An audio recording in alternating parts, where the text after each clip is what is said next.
નમસ્કાર, આપ જોઈ રહ્યા છો સ્પાર્ક ટુડે ન્યૂઝ। સુરતમાં વરાછાના એમએલએ કુમાર કાનાણીનો વધુ એક પત્ર।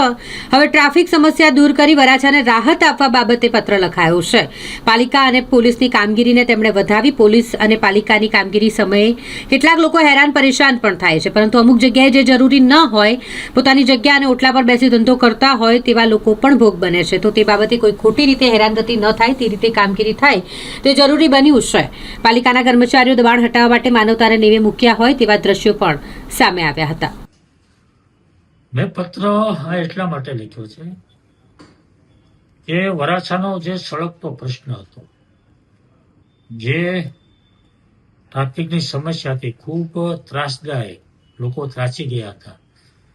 બેફામ દબાણો, બ્રિજ નીચે ગેરકાયદેસર લોકોનો વસવાટ, ગેરકાયદેસર પ્રવૃત્તિ, આ બાબતે લોકોમાંથી જે અવાજ ઉઠ્યો હતો, લોકોની જે રજૂઆતો હતી, એને ધ્યાનમાં રાખીને મેં પત્ર લીધો હતો।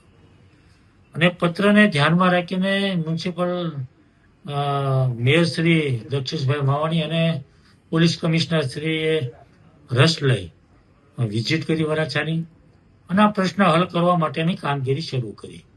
ખૂબ સારી કામગીરી થઈ છે અને એટલા માટે મેં પત્ર એમને અભિનંદન આપવા માટે લખ્યો છે કે આ કામગીરી ખૂબ સારી થઈ છે અને આ કામગીરી કાયમિક ધોરણે રોજે રોજ થતી રહે અને આ પ્રશ્ન જે દૂર થયો છે ફરીવાર ઊભો ન થાય એના માટેની કામગીરી સતત ચાલુ રહે એવી માગણી કરી છે। પણ એની સાથે સાથે એક સૂચન પણ કર્યું છે કે મને જે ફરિયાદ આવી છે, મારી પાસે જે વાત આવી છે કે અમુક જગ્યાએ અમુક લોકોને એવી ફરિયાદ આવી છે કે પોતાની જગ્યામાં બેઠા હોય, પોતાને વેપાર ધંધો કરતા હોય પણ જગ્યા પોતાની હોય, તો એવી જગ્યા ઉપરથી પણ માલ સામાન લઈ લેવામાં આવે છે, એને બંધ કરાવવામાં આવ્યા છે।